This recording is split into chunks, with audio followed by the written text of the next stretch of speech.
Hello दोस्तों, तो एक बार फिर से आप लोगों का स्वागत है लर्न एकेडमी के इस नए और लेटेस्ट वीडियो में। तो दोस्तों, आज का हमारा टॉपिक है क्लास 12th इंग्लिश का फर्स्ट चैप्टर जो है इंडियन सिविलाइजेशन एंड कल्चर, जिसका हिंदी मीनिंग हम भारतीय सभ्यता और संस्कृति। उसके सभी ऑब्जेक्टिव क्वेश्चन को हम देखेंगे, छोटे से छोटा और इम्पोर्टेंट से इम्पोर्टेंट सारे ऑब्जेक्टिव क्वेश्चन को आज हम देखने वाले हैं। तो चलिए आज की वीडियो की शुरुआत करते हैं। वीडियो शुरू करने से पहले आप लोगों से एक रिक्वेस्ट है कि हमारी वीडियो को लाइक करें, अपने दोस्तों के साथ शेयर करें और जितने से जितना हो सके लोगों के पास शेयर करें ताकि और सब भी इसका फ़ायदा उठा सकें। चलिए आगे बढ़ते हैं। तो हमारा सबसे पहला क्वेश्चन है, who was spiritual leader than a politician, यानी कौन एक पॉलिटिशियन से ज़्यादा एक आध्यात्मिक नेता थे। तो वो कौन थे? तो वो थे हमारे गांधी जी, महात्मा गांधी थे। चलिए नेक्स्ट क्वेश्चन की ओर बढ़ते हैं। तो उसमें हमारा क्वेश्चन है, who wrote Indian civilisation and culture. Who wrote यानी किसने लिखा इंडियन सिविलाइजेशन एंड कल्चर। हमारे बुक में जो चैप्टर दिया गया इंडियन सिविलाइजेशन एंड कल्चर, उसको किसने लिखा? तो उसको महात्मा गांधी ने लिखा है। तो हमारा करेक्ट आंसर हो जाएगा ए, ऑप्शन ए। चलिए अगला क्वेश्चन देखते हैं। इसमें दिया हुआ है, Indian civilisation is the state of development of it. तो इसका क्या मीनिंग हुआ कि इंडियन सिविलाइजेशन जो है वो किसके डेवलपमेंट का स्टेट है? तो किसके डेवलपमेंट का स्टेट है? तो वो पीपल यानी लोगों के डेवलपमेंट का स्टेट है। चलिए नेक्स्ट क्वेश्चन की ओर बढ़ते हैं।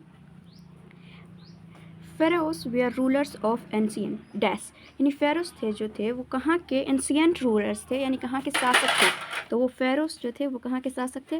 तो वो इजिप्ट के शासक थे, ना कि रसिया के, ना कि इंडिया के, ना कि ब्रिटिश के। चलिए नेक्स्ट क्वेश्चन की ओर बढ़ते हैं। इसमें बोला गया है, Indian glory is that it is, यानी कि इंडियन ग्लोरी जो है ये क्या है, यानी कि कैसा रहेगा। तो ये कैसा रहेगा? ये इमूवेबल, यानी ये बिना हटाने योग्य, बिना ख़त्म करने योग्य रहेगा।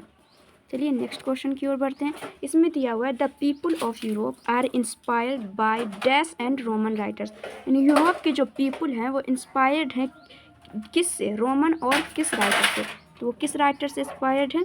वो ग्रीक के राइटर से, ग्रीक और रोमन के राइटर से इंस्पायर्ड हैं। तो दोस्तों चलिए फिर नेक्स्ट क्वेश्चन देखते हैं। हमारा नेक्स्ट क्वेश्चन है, dash is known as the father of nation और बापू। कौन राष्ट्र के पिता या बापू के रूप से जाने जाते हैं? तो हम लोग बचपन से ही पढ़ते हैं कि महात्मा गांधी है जो राष्ट्रीय पिता या बापू के नाम से भी जाना जाता है। तो हमारा सही आंसर हो जाएगा ऑप्शन ए, महात्मा गांधी। चलिए नेक्स्ट क्वेश्चन की ओर बढ़ते हैं। Who dominated Indian politics from 1915 to 1948, यानी किसने इंडियन पॉलिटिक्स में रहे, यानी कौन इंडियन पॉलिटिक्स में रहे 1915 से 1948 तक। तो वो कौन थे? तो वो थे हमारे महात्मा गांधी जी। तो हमारा सही आंसर हो जाएगा option A, Mahatma Gandhi.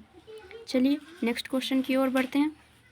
Civilisation taught us to be more dash toward me another, यानी सिविलाइजेशन जो है हमें एक दूसरे के प्रति क्या होना सिखलाता है? तो एक दूसरे के प्रति दुश्मनी सिखलाता है, गुस्सा सिखलाता है, नाराज़गी सिखलाता है, ये फ्रेंडली होना सिखलाता है।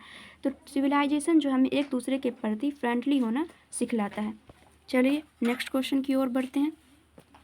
Who used truth and non violence as chief weapons against the British rule, यानी किसने, हु यूज यानी किसने यूज़ किया ट्रूथ एंड नॉन वायलेंस, यानी सत्य और अहिंसा को मुख्य हथियार के रूप में अगेंस्ट यानी खिलाफ ब्रिटिश रूल इन इंडिया, यानी इंडिया में ब्रिटिश रूल के खिलाफ मुख्य हथियार के रूप में सत्य और अहिंसा को किसने चुना था? तो वो थे महात्मा गांधी जी। तो हमारा सही आंसर ऑप्शन ए हो जाएगा। चलिए नेक्स्ट क्वेश्चन की ओर बढ़ते हैं। My experiment with truth was written by, यानी मेरा प्रयोग सत्य के प्रयोग, यानी मेरा प्रयोग सत्य के साथ या सत्य के प्रयोग जो पुस्तक थे उसके राइटर कौन थे? तो उसके राइटर कौन थे? महात्मा गांधी थे। चलिए नेक्स्ट क्वेश्चन की ओर बढ़ते हैं। Indian civilisation and culture is dash, यानी इंडियन सिविलाइजेशन एंड कल्चर जो हमारे बुक का चैप्टर है वो क्या है? तो वो एक पोएम है, स्टोरी है, ड्रामा है या एस्से है? तो हमारा सही आंसर हो जाएगा वो क्या है? इंडियन सिविलाइजेशन एंड कल्चर एक एस्से है। हमारा ऑप्शन नंबर डी सही हो जाएगा। चलिए नेक्स्ट क्वेश्चन की ओर बढ़ते हैं। We notice that mind is a dash, यानी हम लोग नोटिस करते हैं कि माइंड क्या है, यानी हमारा दिमाग क्या है? एक ब्यूटीफुल है, रेस्टलेस बर्ड है, अनसेटिस्फाइड बर्ड है, एंग्री बर्ड है। तो हमारा माइंड जो है क्या है? कि रेस्टलेस बर्ड है, यानी कि असंतुष्ट, यानी कि बेचैन पंछी है। चलिए नेक्स्ट क्वेश्चन की ओर बढ़ते हैं। Gandhi ji always believed in simple dash. Gandhi ji ने हमेशा किस में बिलीव किया, सिंपल किस वे में बिलीव किया, सिंपल थिंकिंग में, सिंपल बिलीविंग में, सिंपल लिविंग में, सिंपल टॉकिंग में। तो गांधी जी हमेशा सिंपल लिविंग में बिलीव करते थे, बल्कि हाई थिंकिंग में बिलीव करते थे। तो थिंकिंग हाई थी एंड लिविंग सिंपल थी। चलिए नेक्स्ट क्वेश्चन की ओर बढ़ते हैं। Dash we are satisfied with small villages. Small village के साथ कौन सेटिस्फाइड थे? तो स्मॉल विलेज के साथ कौन सेटिस्फाइड थे? तो आवर एंसेस्टर्स, हमारे पूर्वज जो थे वो स्मॉल विलेज से, इन छोटे गाँवों से संतुष्ट थे, ये शहरों से दूर रहते थे। चलिए क्वेश्चन ख़त्म हुआ, यहीं पर आज की वीडियो ख़त्म करते हैं और थैंक्स फॉर वॉचिंग। अगर हमारी वीडियो पसंद आए तो उसको लाइक कर दें, शेयर कर दें दोस्तों के साथ, और चैनल को भी सब्सक्राइब करना ना भूलें।